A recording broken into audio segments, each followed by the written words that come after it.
긴급 G7 급비회의 내용이 유출됐습니다. 한국이 그걸 해냈다고? 초강대국들이 모인 G7 회의장이 얼어붙었습니다. 미국, 러시아, 영국, 프랑스, 중국, 지구상 단 5개국만 가진 기술, 인류 최강의 기술을 한국이 독자 개발했다는 겁니다. 그런데 48시간 후 더 큰 폭탄이 터졌습니다. 브라질 대통령의 충격적 발표. 프랑스와 20년 프로젝트 즉시 중단. 신규 파트너는 대한민국. 미쳤나? 상선이나 만들던 나라가 감히? 40년 경력 프랑스 설계 권위자의 조롱은 한국 현장을 직접 본 순간 침묵으로 바뀌었습니다. 도대체 한국은 무엇을 만들었을까요? 이 영상의 내용은 당신의 상식을 완전히 뒤집을 겁니다. 안녕하세요. 저는 장피에르 듀부아, 63세의 프랑스 해군 조함청 전 기술총괄입니다. 40년간 원자력 잠수함만 연구했죠. 제가 설계한 잠수함이 지금도 대서양 깊은 곳을 누비고 있습니다. 2024년 10월 파리 해군본부에서 긴급회의가 소집됐습니다. 회의실에 들어서자 무거운 침묵이 흘렀죠. 해군 참모 총장이 천천히 입을 열었습니다. 브라질이 우리와의 계약을 파기했습니다. 순간 귀를 의심했어요. 20년간 프랑스가 주도해온 브라질 원잠 프로젝트가 파기됐다고요? 불가능한 일이었습니다. 이유가 뭡니까? 제가 물었죠. 한국을 선택했답니다. 회의실이 술렁였습니다. 누군가 비웃음을 터뜨렸고 저도 어이가 없었어요. 한국이요?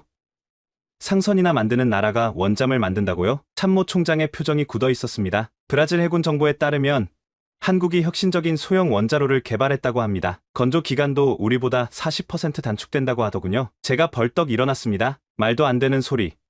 원자력 잠수함은 미국, 러시아, 영국, 프랑스, 중국만이 가진 기술입니다. 70년의 역사와 수조 원의 투자가 필요한 분야예요. 하지만 참모 총장은 단호했습니다. 장피에르, 자네가 직접 가서 확인해주게. 브라질에서 한국 기술진과 만날 수 있도록 주선했네. 비행기를 타고 리우데자네이루로 향하면서도 믿기지 않았습니다. 한국이 원잠을?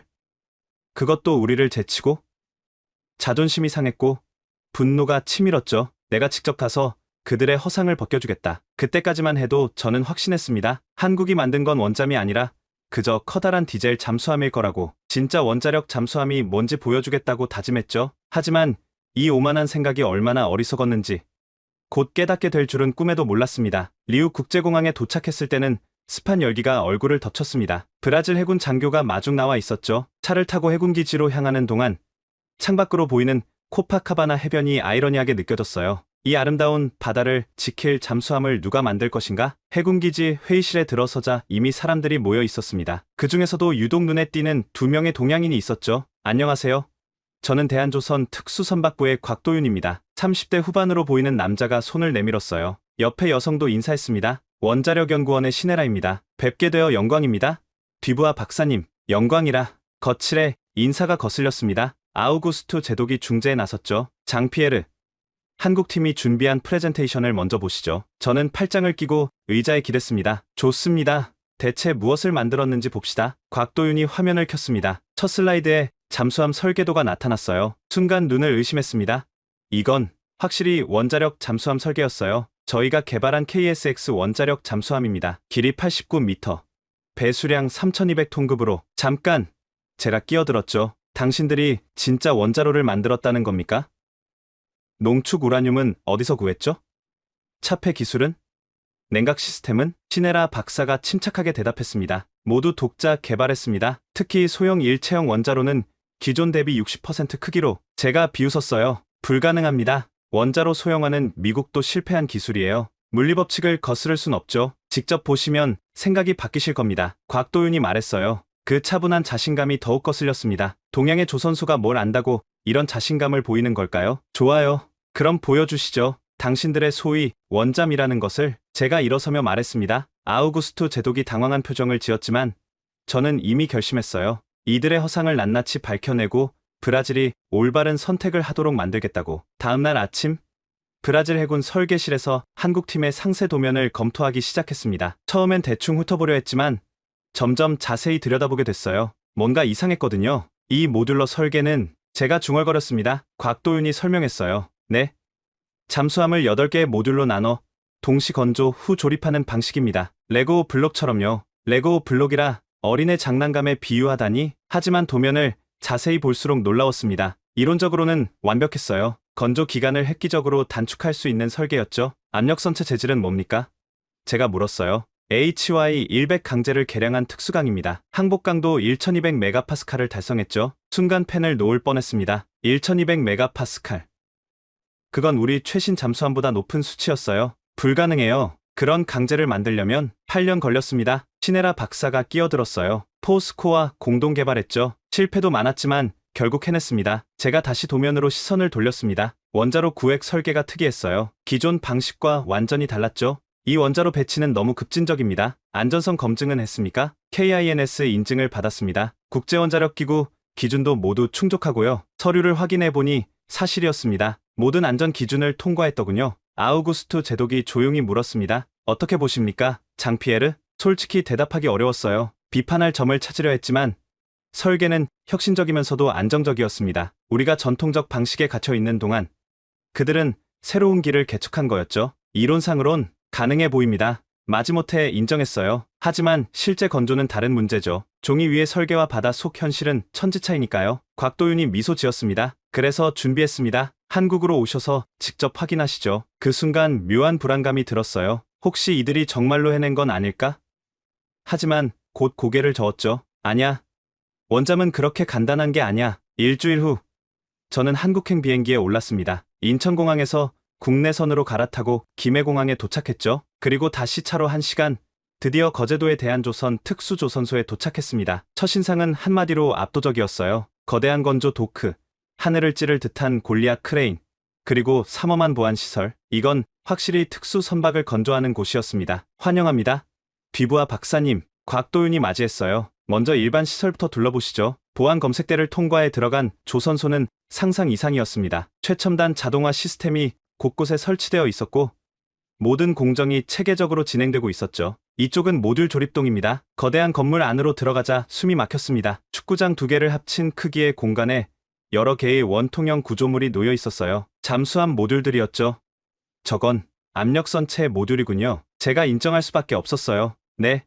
현재 5번째 모듈까지 완성됐습니다. 이번 달 안에 전체 조립에 들어갈 예정이죠. 가까이 가서 살펴보니 용접 품질이 놀라웠습니다. 엑스레이 검사 결과표를 보니 결합률이 0.01% 이하, 프랑스 기준보다 뛰어났어요. 용접 기술자들은 어디서 훈련받았습니까? 자체 교육 센터가 있습니다. 3년 과정을 거쳐야 원잠 용접 자격을 얻죠. 다음은 전자장비 통합실이었습니다. 한국산 전투 시스템이 설치되어 있었는데 인터페이스가 직관적이고 성능도 뛰어나 보였어요. 소나 시스템도 자체 개발했나요? 링컴과 공동 개발했습니다. 탐지 거리는 기밀이지만 프랑스 탈레스 시스템과 동등 이상입니다. 자존심이 상했지만 부정할 수 없었어요. 그들은 정말로 모든 걸 준비하고 있었습니다. 마지막으로 안내받은 곳은 특수 도크였습니다. 엄청난 보안을 통과해 들어가자 그곳에는 맙소사, 검은 거대한 선체가 물 위에 떠 있었습니다. 아직 미완성이었지만 확실히 원자력 잠수함이었어요. 특유의 유선형 선체, 세일 구조물,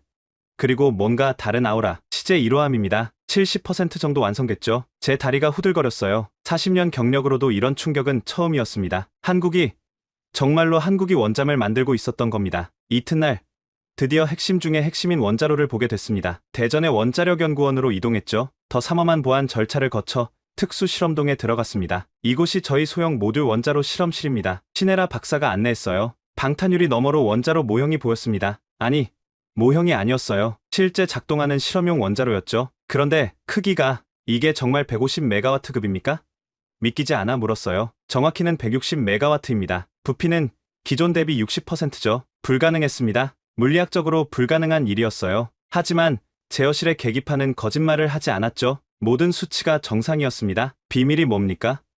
어떻게 이런 소형화가 가능하죠? 신 박사가 설명을 시작했어요. 일체형 설계와 새로운 해결료 배치, 그리고 피동 안전 개념을 극한까지 적용했습니다. 특히 냉각제 자연순환을 이용해 펌프를 최소화했죠. 도면을 보니 정말 기발했습니다. 우리가 복잡하게 만들었던 것을 단순하게, 하지만 더 안전하게 설계했어요. 사고 시 대응은요? 전원이 완전히 차단돼도 72시간 자체 냉각이 가능합니다. 후쿠시마 같은 사고는 원천적으로 불가능하죠. 다음은 제어봉 구동 장치였습니다. 이것도 혁신적이었어요. 중력과 스프링을 이용한 이중 안전 설계입니다. 전기가 끊기면 자동으로 제어봉이 삽입돼요. 운전원 없이도? 네.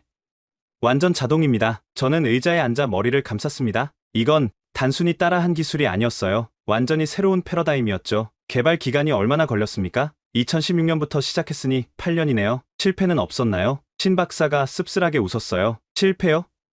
기록실에 가시면 아실 겁니다. 그녀가 안내한 곳은 지하 기록실이었습니다. 문을 열자 숨이 막혔어요. 벽면 가득 실패한 부품들과 실험 기록이 전시되어 있었죠. 2327번. 그녀가 말했어요. 그만큼 실패했습니다. 하지만 매번 조금씩 나아졌죠. 포기란 없었어요. 한 모서리에 초기 설계도가 있었습니다. 거기엔 메모가 빼곡했어요. 실패. 재설계. 다시. 왜 그렇게까지 했습니까?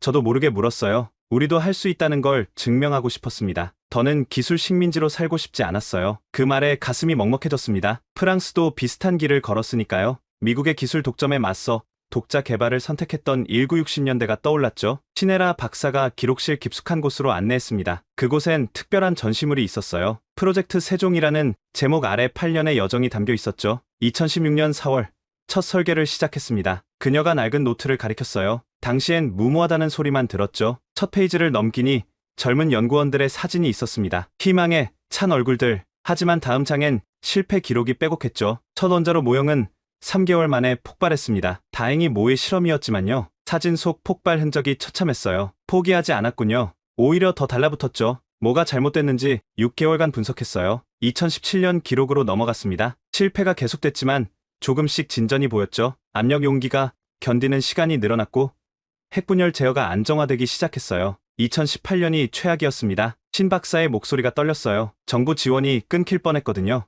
언론에선 세금 낭비라고 난리였죠. 곽도윤이 끼어들었습니다. 그때 연구원 절반이 그만뒀어요. 남은 사람들은 월급을 반납하고 연구를 계속했죠. 왜요? 제가 물었습니다. 믿었으니까요. 우리도 할 수 있다고. 2019년 자료를 보니 분위기가 달라져 있었어요. 뭔가 돌파구를 찾은 듯했죠. 김태성 박사가 합류하면서 전환점이 왔습니다. 재료공학 전문가였는데 새로운 합금을 개발했죠. 실험 영상을 보여줬습니다. 새 합금으로 만든 압력 용기가 극한 조건을 견디는 모습이었어요. 2020년 드디어 첫 성공입니다. 영상 속에서 연구원들이 환호하고 있었어요. 어떤 이는 울고 어떤 이는 서로를 끌어안았죠. 4년의 고통이 보상받는 순간이었습니다. 하지만 기록은 거기서 끝나지 않았어요. 성공 후가 더 힘들었습니다. 안전 인증, 국제 기준 충족, 그리고 실용화까지 또 4년이 걸렸죠. 2022년 자료엔 흥미로운 게 있었습니다. 프랑스 원자력청 자료를 구해 분석한 흔적이었죠. 저희 자료를 연구했군요. 제가 말했어요. 존경하는 마음에서였습니다. 프랑스는 저희의 롤모델이었어요. 미국에 맞서 독자 기술을 개발한 나라니까요. 묘한 기분이 들었습니다. 우리가 걸었던 길을 이들도 걷고 있었던 거죠. 다만 더 짧은 시간에 더 적은 자원으로. 마지막 전시물은 작은 명판이었어요. 거기엔 이름들이 빼곡했죠. 프로젝트에 참여한 모든 사람들입니다. 1341명. 떠난 사람도 남은 사람도 모두 영웅이죠. 저는 그 이름들을 하나하나 읽었습니다. 김, 이, 박, 최. 평범한 이름들이 비범한 일을 해낸 거였어요. 뒤부하 박사님, 신 박사가 조용히 물었어요. 프랑스도 이런 시절이 있었겠죠? 고개를 끄덕였습니다. 1958년 드골 대통령이 독자 개발을 지시했을 때 다들 미쳤다고 했죠. 하지만 우린 해냈고 이제 여러분도 하고 있군요. 그날 저녁 숙소 근처 작은 식당에서 곽도윤과 단둘이 저녁을 먹었습니다. 소주잔을 기울이며 그가 조용히 말을 꺼냈어요. 뒤부하 박사님은 왜 원잠 기술자가 되셨습니까? 프랑스의 독립을 위해서죠. 1960년대 미국이 해구산을 거두겠다고 위협했을 때 우린 선택해야 했어요. 영원히 의존할 것인가? 독립할 것인가? 그가 고개를 끄덕였습니다. 저도 비슷합니다. 2010년 3월 26일을 기억하세요? 천안함. 그 이름을 듣는 순간 분위기가 무거워졌죠. 저는 그때 해군 중이었습니다. 같은 함대 소속이었죠. 동기 둘을 그날 잃었어요. 그의 눈이 붉어졌습니다. 구조 작업에 참여했는데 아무것도 할 수 없었어요. 우리에겐 제대로 된 잠수 장비도 심해 구조정도 없었죠. 그저 바라보기만 했습니다. 잔을 비우고 다시 채웠어요. 가장 화가 났던 건 원인조차 제대로 밝히지 못했다는 겁니다. 왜? 우리에게 기술이 없으니까? 심해 조사 능력이 없으니까? 이제 이해가 됐습니다. 왜 그가 원잠 개발에 매달렸는지. 그래서 결심했죠. 다시는 이런 무력함을 느끼지 않겠다고. 우리 바다는 우리가 지킨다고. 해군을 떠났군요. 네. 대한조선에 들어가 잠수함 기술을 배웠죠. 디젤 잠수함부터 시작해서 차근차근. 그리고 7년 전 원잠 프로젝트가 시작됐을 때 자원했습니다. 그가 지갑에서 낡은 사진을 꺼냈어요. 젊은 해군 장교들이 활짝 웃고 있었죠. 이 친구들입니다. 영원히 20대로 남은 저는 아무 말도 할 수 없었어요. 프랑스도 1985년 레인보우 워리어호 사건 때 비슷한 아픔을 겪었으니까요. 박사님, 그가 진지하게 물었어요. 기술 독립이 정말 가능할까요? 선진국들이 가만히 둘까요? 어렵죠. 하지만 불가능하진 않아요. 프랑스가 증명했듯이 압력이 엄청날 텐데 그럴 겁니다. 기술 제재, 외교 압박, 심지어 사보타주까지 우리도 다 겪었어요. 그가 주먹을 쥐었습니다. 그래도 해내겠습니다. 더는 남의 기술에 목숨을 맡기지 않겠어요. 식사를 마치고 나오는데 그가 덧붙였어요. 사실 또 하나 이유가 있습니다. 뭔가요? 미래 세대를 위해서죠. 제 아들이 올해 8살인데 그 아이가 커서 해군에 간다면 최고의 장비를 쥐어주고 싶어요. 우리가 만든 걸로 밤하늘을 올려다봤습니다. 별이 유난히 밝았어요. 이해합니다. 저도 손자가 있거든요. 프랑스 해군이 자랑스럽다고 하더군요. 독자 기술로 만든 잠수함을 타는 해군이라고. 한국도 그렇게 되겠죠? 이미 되고 있지 않습니까? 그의 얼굴에 미소가 번졌습니다. 희망과 자부심이 섞인 미소였죠. 사흘 뒤 드디어 결정적 순간이 왔습니다. 경남 진해의 해군 연구소에서 실물 크기 압력선체 테스트가 예정되어 있었죠. 이 테스트가 왜 중요한지 아시죠?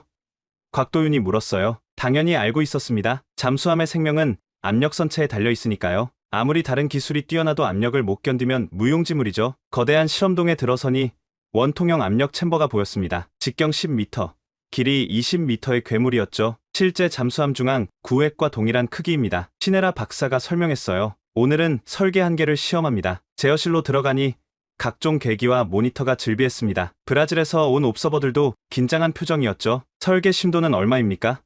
제가 물었어요. 작전 심도 300m, 최대 안전 심도 400m입니다. 오늘은 어디까지? 곽도윤이 숨을 들이쉬었어요. 450m까지 갈 예정입니다. 미친 짓이었어요. 안전 한계를 50m나 초과하다니 위험합니다. 만약 파열되면 알고 있습니다. 하지만 극한을 확인해야 합니다. 실전에선 예상 못한 일이 생기니까요. 압력 주입이 시작됐습니다. 100m, 200m, 계기판의 숫자가 올라갔죠. 300m 통과, 모든 수치 정상. 이제 설계 한계 영역이었습니다. 모두가 숨을 죽였어요. 350m, 400m 도달. 챔버 내부 카메라가 선체를 비추고 있었습니다. 아직은 아무 이상이 없었죠. 계속합니다. 410m, 420. 순간 미세한 소리가 들렸어요. 금속이 신음하는 소리. 430m에서 스트레인 게이지 이상 감지. 제가 벌떡 일어났습니다. 중단하세요. 이미 충분합니다. 하지만 곽도윤은 고개를 저었어요. 아닙니다. 계속합니다. 미쳤어요? 구조물이 붕괴하면 우리 계산을 믿습니다. 440, 450. 순간 요란한 경보음이 울렸습니다. 하지만 선체는 견디고 있었어요. 변형은 있었지만 파열은 없었죠. 압력 유지 5분. 성공입니다. 제어실이 환호성으로 가득 찼어요. 저는 다리에 힘이 풀려 의자에 주저앉았죠. 어떻게 가능하죠? 신 박사가 데이터를 보여줬어요. 특수 열 처리와 용접 기법으로 강도를 극대화했습니다. 안전율은 여전히 1.2배 이상이에요. 브라질 관계자가 흥분해서 말했습니다. 놀랍습니다. 프랑스 루비급도 400m가 한계인데 그 말에 자존심이 상했지만 인정할 수밖에 없었어요. 한국은 우리를 넘어서고 있었습니다. 압력을 천천히 낮추며 챔버를 개방했습니다. 기술자들이 안으로 들어가 선체를 정밀 검사하기 시작했죠. 저도 따라 들어갔어요. 여기 보세요. 김태성 박사가 용접 부위를 가리켰습니다. 450m 압력에도 용접선은 완벽합니다. 믿기 어려웠지만 사실이었어요. 특수 도구로 측정해보니 변형은 허용 범위 내였고 균열은 전혀 없었죠. 용접 기법이 특별한가요? 하이브리드 레이저 아크 용접을 개량했습니다. 온도 제어가 핵심이죠. 제가 선체를 손으로 쓸어봤어요. 40년간 수많은 잠수함을 봤지만 이런 완성도는 처음이었습니다. 브라질 해군 요구 사항을 모두 충족시켰군요. 아우구스투 제독이 들어왔습니다. 충족이 아니라 초과입니다. 우리가 원한 것보다 훨씬 뛰어나요. 밖으로 나와 상세 데이터를 분석했습니다. 압력 분포, 응력 집중, 변형률, 모든 수치가 이론값과 정확히 일치했어요. 시뮬레이션 정확도가 놀랍네요. 슈퍼컴퓨터로 1000만 번 시뮬레이션했습니다. 모든 경우의 수를 계산했죠. 점심시간, 연구소 식당에서 뜻밖의 얘기를 들었습니다. 사실 처음엔 300m도 못 견뎠어요. 김태성 박사가 털어놨죠. 2018년 첫 테스트 때는 200m에서 박살났습니다. 어떻게 극복했습니까? 실패 원인을 분자 수준까지 분석했어요. 금속 결정 구조부터 다시 설계했죠. 그가 노트북을 열어 과거 실험 영상을 보여줬습니다. 처참한 실패의 연속이었어요. 하지만 매번 조금씩 나아졌죠. 포기하고 싶지 않았나요? 매일 밤 그랬죠. 하지만 아침이면 다시 시작했어요. 우리가 아니면 누가 하겠어요? 오후에는 특별한 시연이 있었습니다. 실제 잠수함 모듈을 압력 챔버에 넣고 내부에 사람이 탑승한 상태로 테스트하는 거였죠. 제가 들어가겠습니다. 곽도윤이 나섰어요. 위험해요. 제가 말렸지만 그는 단호했습니다. 우리 기술을 믿습니다. 그리고 누군가는 해야 하는 일이죠. 두 명의 기술자와 함께 그가 모듈 안으로 들어갔습니다. 해치가 닫히고 압력 상승이 시작됐죠. 내부 상황 양호, 100m 통과, 인터콤으로 곽도윤의 목소리가 들렸어요. 침착했지만 긴장이 느껴졌죠. 200m, 300m, 제 손에 땀이 났습니다. 이건 단순한 실험이 아니었어요. 자신들의 기술에 목숨을 건 거였죠. 400m 도달, 내부 압력 정상, 산소 농도 정상, 모두가 안도의 한숨을 쉬었어요. 하지만 곽도윤은 더 요구했습니다. 450까지 가겠습니다. 안 됩니다. 신 박사가 반대했어요. 유인 테스트는 400이 한계예요. 데이터를 믿어요. 계속하세요. 결국 압력은 450에 도달했습니다. 역사적인 순간이었죠. 아시아 국가가 만든 잠수함이 이런 심도를 견딘 건 처음이었으니까요. 10분 후 감압이 시작됐고 곽도윤 일행이 무사히 나왔습니다. 어땠습니까? 제가 물었어요. 그가 미소 지었습니다. 고요했어요. 마치 우주에 있는 것 같았죠. 그리고 생각했습니다. 우리가 정말 해냈구나. 저는 더 이상 부정할 수 없었어요. 한국은 진짜였습니다. 일주일 후 동해 먼바다. 저는 생애 처음으로 한국산 잠수함에 올랐습니다. 아직 시험 단계인 재래식 추진 실험함이었지만 원잠과 동일한 선체 구조를 가진 특수함이었죠. 뒤부하 박사님, 준비되셨습니까? 함장이 물었어요. 솔직히 긴장됐습니다. 남의 나라 잠수함을 타는 건 처음이었으니까요. 하지만 호기심이 더 컸죠. 준비됐습니다. 해치가 닫히고 자망이 시작됐습니다. 함내는 놀라울 정도로 조용했어요. 수심 50m, 100m, 계기판을 주시했습니다. 모든 시스템이 완벽하게 작동하고 있었죠. 특히 소음 수준이 인상적이었어요. 200m 도달, 추진 시스템 점검 시작합니다. 엔진음이 들렸지만 예상보다 훨씬 조용했습니다. 소음 감소 기술이 특별한가 보군요. 복합 흡음재와 능동 소음 제어를 병행합니다. 프랑스 기술보다 한 단계 앞섰다고 자부해요. 자존심이 상했지만 사실이었어요. 데시벨 측정기가 거짓말을 하지는 않으니까요. 300m 접근, 선체 이상 없음. 이제 실제 작전 심도였습니다. 함장이 각 구역에 보고를 지시했죠. 기관실 정상, 어뢰실 정상, 원자로실. 지금은 디젤이죠. 추진실 정상. 곽도윤이 제게 다가왔어요. 어떠신가요?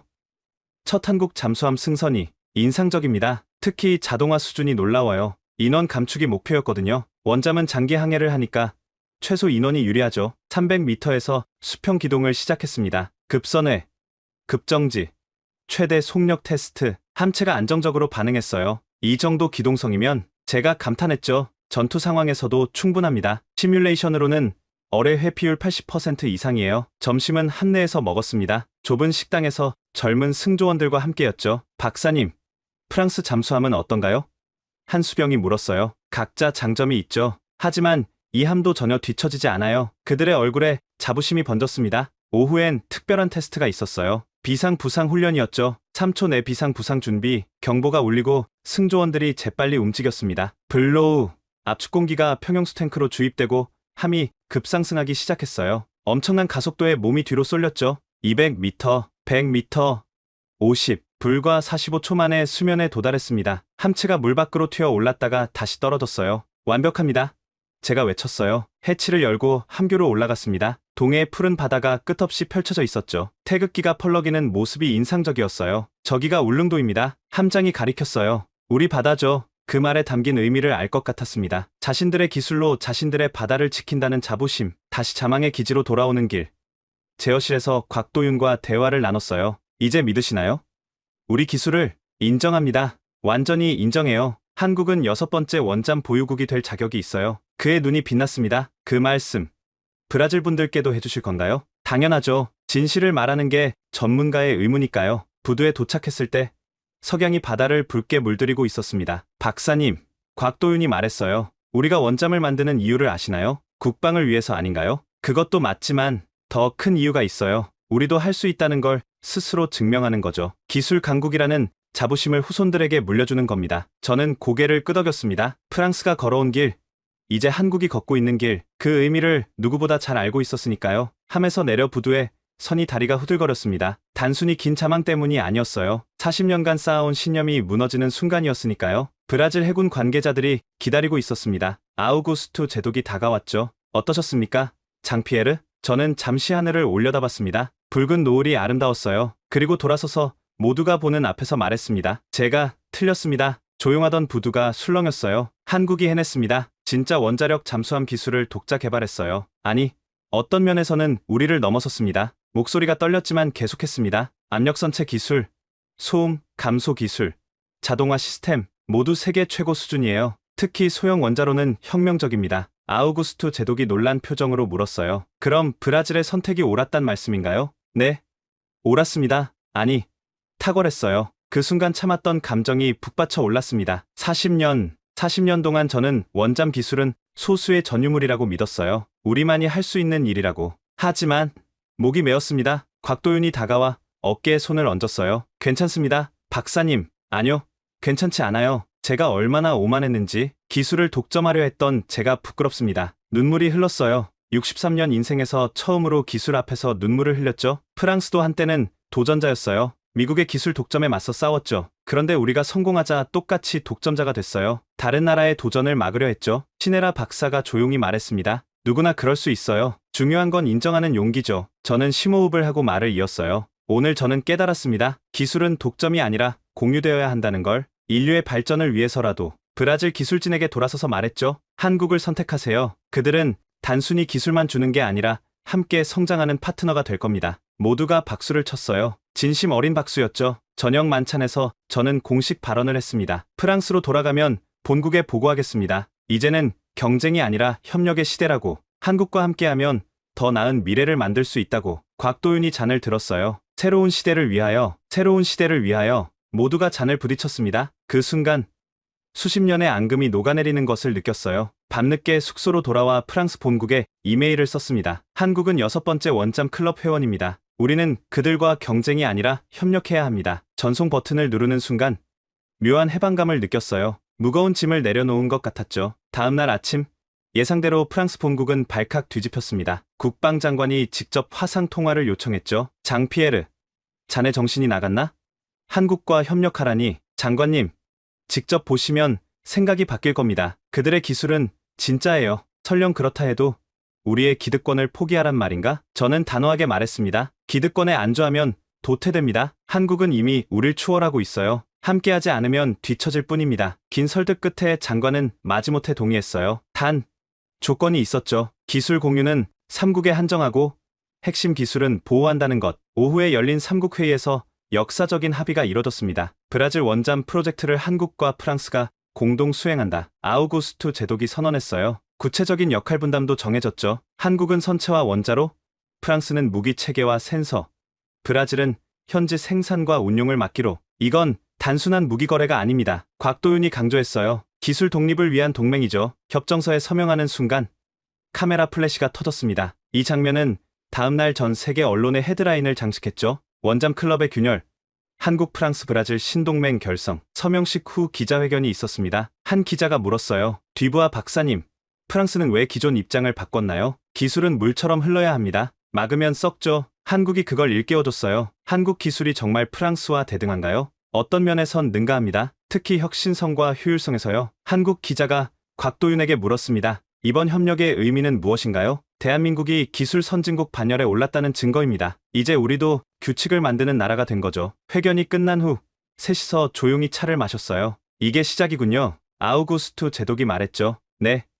하지만 좋은 시작입니다. 제가 답했어요. 곽도윤이 덧붙였습니다. 10년 후엔 더 많은 나라가 함께할 겁니다. 기술 민주화의 시대가 오고 있으니까요. 그날 밤 브라질 해군 장교 클럽에서 리셉션이 열렸습니다. 각국 대표단이 모여 축배를 들었죠. 미래를 위하여. 샴페인 잔이 부딪히는 소리가 경쾌했습니다. 저는 발코니로 나가 밤바다를 바라봤어요. 곽도윤이 따라 나왔죠. 박사님, 솔직히 물어봐도 될까요? 뭐든지요. 처음부터 우리 기술을 인정하셨나요? 웃음이 나왔어요. 아니요, 전혀. 거제도에서 실물을 보고도 믿기 어려웠죠. 그럼 언제 바뀌셨나요? 잠수함 안에서요. 300m 바닷속에서 느꼈죠. 아, 이들이 진짜구나. 그가 미소 지었습니다. 저희도 처음엔 무모한 도전이라 생각했어요. 하지만 누군가는 해야 했죠. 후회는 없나요? 전혀요. 오히려 자랑스럽습니다. 우리는 한참 동안 바다를 바라봤습니다. 어딘가에서 잠수함이 조용히 임무를 수행하고 있겠죠. 이제는 한국 잠수함도 그 대열에 합류할 거였습니다. 다음날 전 세계가 술렁였습니다. CNN은 브레이킹 뉴스로 이 소식을 전했죠. 충격입니다. 70년간 지켜온 원잠 기술 독점이 무너졌습니다. 한국이 6번째 원잠 건조국이 되었고 프랑스가 이를 공식 인정했습니다. 영국 BBC는 더 자세히 분석했어요. 이번 일은 단순한 기술 이전이 아닙니다. 세계 해군력 판도가 바뀌는 역사적 사건이죠. 미국과 러시아의 반응도 흥미로웠습니다. 펜타곤 대변인은 동맹국의 기술 발전을 환영한다고 했지만 속내는 복잡했을 거예요. 중국은 더 직접적이었죠. 아시아 국가의 기술 자립을 지지한다면서도 경계심을 숨기지 않았습니다. 가장 충격을 받은 건 기존 방산업체들이었어요. 프랑스 나발 그룹의 주가가 폭락했고 영국 베이 시스템즈도 타격을 받았죠. 시장 독점이 깨졌습니다. 이제 경쟁 시대예요. 파이낸셜 타임스의 분석이었죠. 일주일 후 더 놀라운 일이 벌어졌습니다. 인도네시아, 태국, 필리핀이 한국의 기술 협력을 요청한 거예요. 우리도 잠수함이 필요합니다. 한국이 도와주길 바랍니다. 중동 국가들도 관심을 보였어요. 사우디아라비아와 아랍에미리트가 대표단을 파견했죠. 대한조선 본사로 돌아온 곽도윤은 갑자기 바빠졌습니다. 전 세계에서 문의가 쇄도했으니까요. 이렇게 될 줄 알았나요? 제가 영상통화로 물었어요. 솔직히 예상 못했습니다. 하지만 준비는 하고 있었죠. 한국 정부도 발빠르게 움직였어요. 외교부는 기술 협력을 통한 세계 평화 기여를 새로운 정책으로 발표했죠. 프랑스로 돌아온 저도 바빴습니다. 정부와 업계를 설득하느라 동분서주했죠. 한국과 경쟁하면 집니다. 협력해야 살아남아요. 처음엔 반발이 심했지만 점차 분위기가 바뀌었어요. 특히 젊은 엔지니어들이 적극적이었죠. 한국의 혁신성을 배워야 합니다. 우리도 변해야 해요. 2달 후 파리에서 역사적인 회의가 열렸습니다. 국제 잠수함 기술 협력 포럼 15개국이 참가했죠. 개막 연설을 맡은 저는 이렇게 말했습니다. 기술 독점의 시대는 끝났습니다. 이제는 협력과 공유의 시대입니다. 한국이 보여준 길을 우리 모두 따라가야 합니다. 곽도윤도 발표했어요. 기술은 평화를 위해 존재해야 합니다. 우리의 경험을 나누겠습니다. 함께 성장하겠습니다. 회의는 대성공이었어요. 각국이 기술 협력에 합의했고 한국이 중심 역할을 맡게 됐죠. 언론은 이를 해양 기술의 민주화라고 불렀습니다. 그리고 그 중심에 한국이 있었죠. 반년이 지난 후 저는 다시 한국을 방문했습니다. 이번엔 프랑스 정부 특사 자격이었죠. 한국, 프랑스 잠수함 기술 협력 협정을 체결하러 온 거였습니다. 김포공항에 내리자 곽도윤이 마중 나와 있었어요. 반가운 재회였죠. 다시 오신 걸 환영합니다. 대사님. 대사는 무슨 그냥 늙은 엔지니어예요. 울산으로 가는 길 많은 것이 변해 있었습니다. 대한조선 정문엔 새로운 간판이 걸려 있었어요. 국제 잠수함 기술 교육원 벌써 만들었군요. 네. 다음 달부터 각국 엔지니어들이 연수를 옵니다. 프랑스에서도 50명이 오죠. 교육원을 둘러봤습니다. 최신 시설에 체계적인 커리큘럼, 인상적이었어요. 이론과 실습을 병행합니다. 특히 우리의 실패 경험을 공유할 거예요. 그게 가장 값진 교훈이니까요. 오후엔 진수식이 있었습니다. 한국 해군의 첫 원자력 추진 실험함이었죠. 아직 무장은 없었지만 확실히 원잠이었습니다. 한 명은 장보고 3입니다. 해군 관계자가 설명했어요. 샴페인이 선체에 부딪혀 깨지는 순간 태극기가 힘차게 펄럭였습니다. 저는 문득 1년 전 베를린에서의 오만했던 제 모습이 떠올랐어요. 그때 제가 이 순간을 상상이나 했을까요? 저녁 만찬에서 건배사를 했습니다. 1년 전 저는 한국을 무시했습니다. 하지만 이제 압니다. 한국은 단순히 6번째가 아니라 새로운 시대를 여는 첫 번째 국가라는 걸. 박수가 터져 나왔어요. 공항으로 향하는 길. 곽도윤과 마지막 대화를 나눴습니다. 앞으로 계획이 뭔가요? 더 안전하고 효율적인 잠수함을 만드는 거죠. 그리고 더 많은 나라와 기술을 나누는 겁니다. 프랑스도 함께하겠습니다. 악수를 나눴어요. 1년 전엔 적이었지만 이제는 동지가 된 두 사람. 제 남은 인생은 기술 공유에 쓰겠습니다. 제가 말했어요. 저희가 도우겠습니다. 함께요. 비행기에 오르며 뒤를 돌아봤습니다. 불빛 가득한 한국의 밤 풍경이 아름다웠어요. 기내에서 수첩을 꺼내 적었습니다. 기술에는 국경이 없다. 오만함을 버리고 배우는 자만이 미래를 연다. 한국이 내게 가르쳐준 교훈이다. 그리고 덧붙였죠. 앞으로도 계속 배워야 한다. 죽는 날까지. 2년 후 저는 은퇴식을 맞았습니다. 프랑스 해군 조함청에서의 마지막 날이었죠. 하지만 끝이 아니라 새로운 시작이었습니다. 오늘부로 저는 한국대한조선 국제기술고문으로 일하게 됩니다. 동료들이 놀랐지만 이내 박수를 보냈어요. 이제는 모두가 알고 있었으니까요. 세상이 변했다는 걸. 서울행 비행기에서 창밖을 봤습니다. 구름 아래로 푸른 바다가 펼쳐져 있었죠. 저 어딘가에서 각국의 잠수함들이 평화를 지키고 있을 겁니다. 한국 잠수함도 그중 하나겠죠. 스마트폰에 메시지가 왔어요. 곽도윤이었습니다. 환영합니다. 장 교수님, 새로운 프로젝트가 기다리고 있어요. 이번엔 무인 잠수함입니다. 웃음이 났습니다. 쉴 틈이 없군요. 하지만 그게 좋았어요. 배움에는 끝이 없으니까요. 한국이 보여준 건 단순한 기술력이 아니었습니다. 불가능에 도전하는 용기, 실패를 두려워하지 않는 집념, 그리고 함께 나누는 마음이었죠. 이제 원잠 클럽은 6개국이 아닙니다. 곧 10개국, 20개국이 될 거예요. 그리고 그 중심엔 한국이 있을 겁니다. 기술 강국 대한민국, 이제는 누구도 부정할 수 없는 현실이 됐습니다. 지금까지 프랑스 원잠 전문가가 한국 기술력에 완전히 굴복하게 된 놀라운 사연 어떠셨나요? 불가능하다고 여겨졌던 잠수함 기술을 독자 개발한 한국, 그리고 그 과정에서 보여준 불굴의 도전 정신, 정말 가슴 뭉클한 이야기였습니다. 이 이야기가 감동적이셨다면 좋아요와 구독 부탁드립니다. 그리고 무엇보다 이 영상을 공유해주세요. 대한민국의 놀라운 기술력과 도전 정신을 전 세계에 알리기 위해서요. 우리나라가 이뤄낸 기적 같은 성취를 더 많은 사람들이 알 수 있도록 이 영상을 널리 공유해주세요. 다음에는 더욱 놀라운 한국의 저력을 보여드리는 이야기로 찾아뵙겠습니다. 원더풀 해외 사연이었습니다. 감사합니다.